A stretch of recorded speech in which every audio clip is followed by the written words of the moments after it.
Here we are again.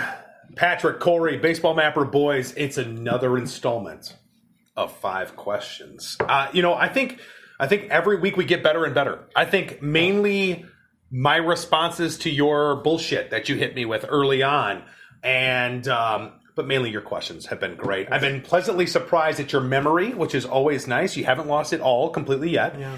And remembering things that we've done together or places we've gone.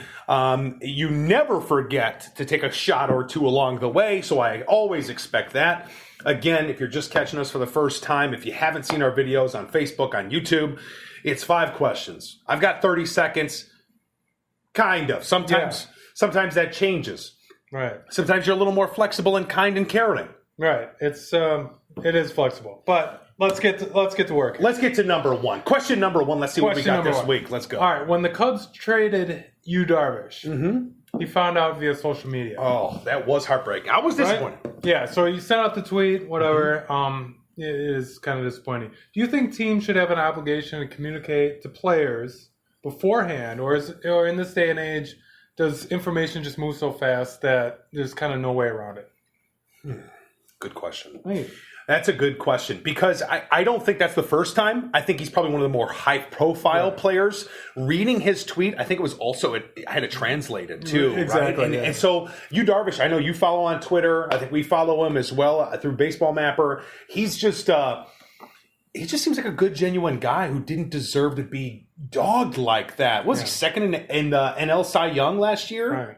And I think it's really disappointing. Again, I don't think it's a one-time occurrence. And I think there is something to be said for this, because the information there's always so much who's going to get it in first.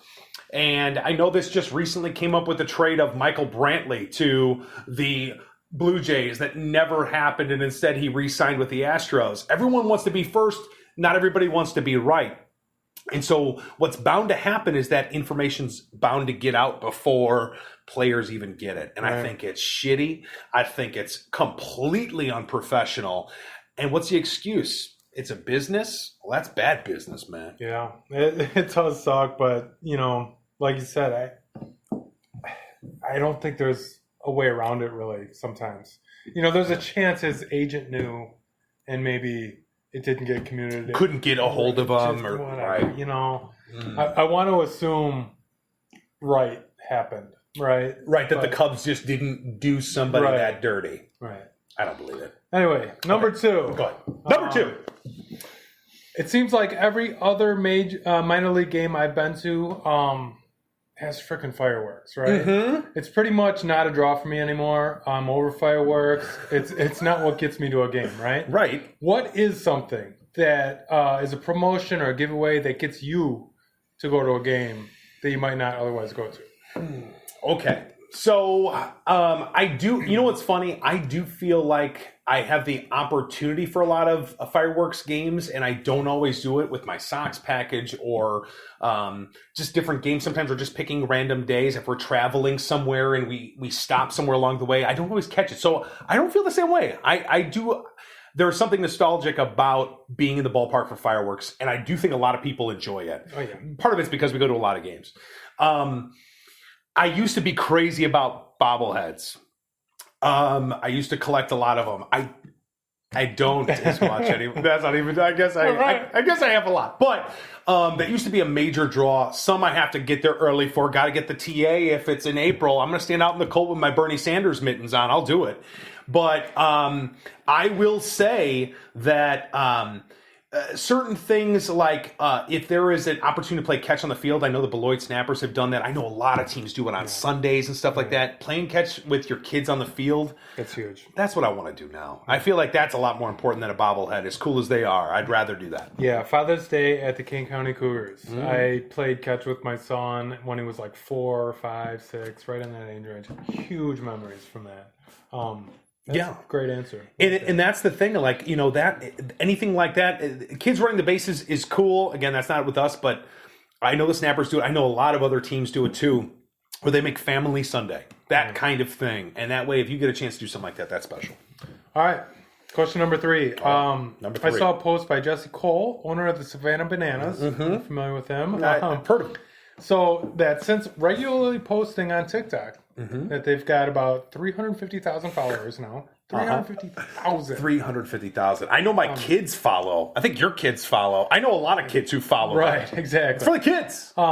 So since joining TikTok and getting that following, revenue on merchandise has gone up 50 to 100%. I believe it. Month over month. So that's huge. It's doubling every month. Shout out to the Savannah Bananas. Right. Man. They get that money. So that's for sure. when can we expect Patrick Newt of the Baseball Mapper to join TikTok?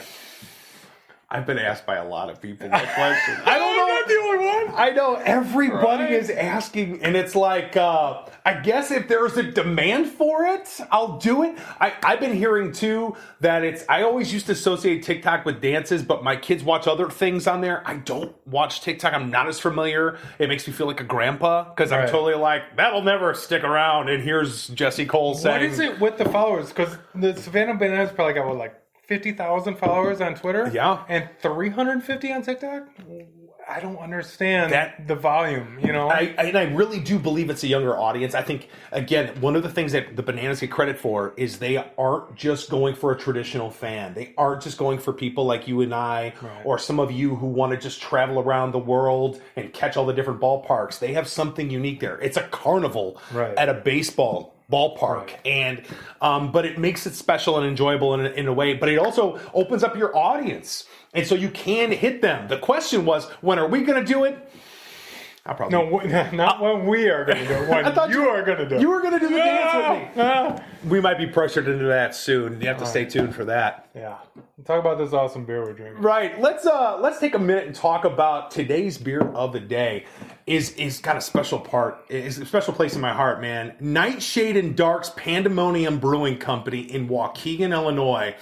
Waukegan, otherwise known as Greentown, home of their favorite son, Ray Bradbury. If you are familiar with Ray Bradbury like I am, huge fan, science fiction, grandfather of science fiction, like one of the greatest creators of it, something I've loved for a long time. Waukegan is the home, so having a brewery in Waukegan is almost like you have to. They have beer that is dedicated to it. The owners are dedicated to honoring Ray Bradbury as best they can, like they did with Nightshade and Dark's Pandemonium Brewery. That's a shout out to Something Wicked This Way Comes. If you aren't familiar, I would recommend it. But we have so much beer, and I know you have been pleasantly surprised at how great it is. Yeah, we got some kind of orange beer and some kind of everything. It tastes like Jaeger beer. All right, I'm gonna explain it. That's Cheer. That is the winter ale. It's almost gone. So it was like, get it while you can. That has nutmeg, cinnamon, coconut, hazelnuts. Tastes like root beer. Finishes like Jaeger. That's what It's strong too. And then we've got Rosemary's Baby. We've got a blood orange pale ale, I believe is what that one is. That is a great beer. That's worth getting as much as you can when you walk out the door. Helen Loomis waits. We've got a lime. We got a lime vanilla sour beer. We got all kinds of stuff on the table. Yeah. Again, Nightshade and Dark's beer in Waukegan, home of Ray Bradbury, worth going into. Let's get the hell past COVID so we can get back in there and check out some live music out in the streets in downtown Waukegan. Yeah, right downtown. Really cool. As a side note, we've done this maybe 5 or 6 weeks. Got beer a different week. The best beers come from Waukegan. Zoom beer and this one, to me, are the best. Really good stuff. Really good stuff. Really good stuff. Some great stuff. Anyway, question number 4. We're moving along. Yeah. Before last week's 5 questions video, you hat shamed me. You hat shamed me. Okay. And ridiculed me for having a dirty hat. It was a dirty ass hat. I don't know if you could see it in the video, but it's like, I think he had barbecue sauce on it. It was sweat stains, barbecue sauce. The Kingfish don't deserve that. Listen. I'm new to hats. Okay. Right? He is. And never really liked them before. Right. Can you give me Patrick's rules and tips for hats so I don't get ridiculed again? Okay, so a couple of things I would recommend right off the bat. Keep it away from the chicken McNuggets. I think that's the number one thing. I don't know what the hell's wrong with you on that, but you need to get a shout wipe and fix it. You've got to be careful. I mean, if I'm walking somewhere and it's hot out, I'm wearing a fitted hat. Most of my hats are fitted. That's my preference, is the on-field caps, the new eras, and things like that. I like fitted hats. I like the way they feel, I like the way they look. And again, just got my hashtag National Hat Day hat. You saw the video. You saw the shout out to the Asheville tourists. I wasn't going to wait anymore. That is really cool. I like it a lot. God, I love it. Should have got one for me. I did get two, Thanks a lot, man. they wouldn't fit. So I would recommend that you take a hat. If you're sweating, take it off. It's going to shrink. Then you got to try to stretch it out. We're trying to play that game. Hold on. If it's hot, the sun's probably out. The reason I'm wearing a hat is to keep the sun on my eyes. That's not the way I'm wearing it. I'm wearing a hat because it looks good with the outfit. I start sweating, I got to take it off. We got different priorities. Let's move on. We do, but I'm telling. There's a lot of rules. We could get back to it, but if you want to have a nice hat collection, and there's plenty of people who do. A lot of our followers, totally. A lot of people who we follow. You gotta take care of your hats, almost like they're a fresh pair of kicks, man. You gotta treat them nice. Gotta wipe them off. Gotta maybe lint roll them a little bit. I do. All right, man. Thanks for the help. God damn! Get the barbecue sauce, man. It's embarrassing. All right, go ahead. Final question. The 2016 World Champion Chicago Cubs have a ton of celebrity fans. I did a lot of research for this question. In particular, do you have a list of fans? Jim Belushi, Eddie Vedder, Vince Vaughn, Chuck D, John Cusack, Bill Murray, Stephen Colbert. The list goes on, right? Okay, all right, whatever. Stephen Colbert, I don't even think is from Chicago. I think he went to school. After extensive research, the best I could come up with for the White Sox, Barack Obama. That's a good one. That's a good one. That's one. That's one, yeah. That's one. That's one. Same question as last week. Why doesn't anybody like the White Sox? I don't want this to be an ongoing question. Again, every week. How did you surprise me? I'm like, okay, I've got to think of somebody really quick who also likes the White Sox. Queen Latifah. Maybe she does. I hope she does. It's not too late. You can become a fan. TA and Jose Abreu and Eloy are worth watching. But I think what's going to happen is that people are going to come around. I think that's the way it's going to be. I think they want to see, people are going to start, playing a little RBI baseball in 2021 and see TA on the cover and all of a sudden be like, I like this guy. He's been bat flipping. I like him. And all of a sudden, before you know it, we've got Mary-Kate and Ashley Olsen who love us. I don't know. I don't know what it's going to take, but damn it, people need to pay attention, okay? That is a long list from the Cubs. I can't think of anybody right now.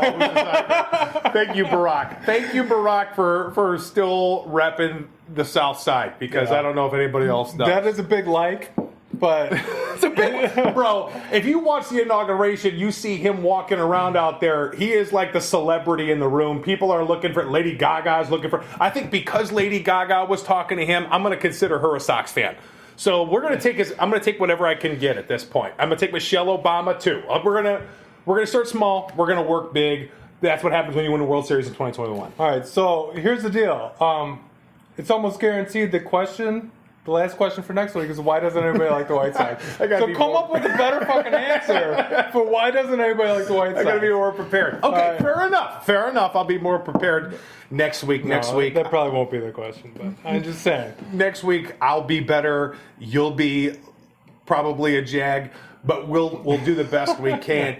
If you enjoy this video, make sure that you're following us on Facebook, on Twitter, Instagram, YouTube, at Baseball Mapper on all platforms. You'll see more from us. TikTok and a lot more to come. TikTok, buddy. I guess so. Until next time. Until next time.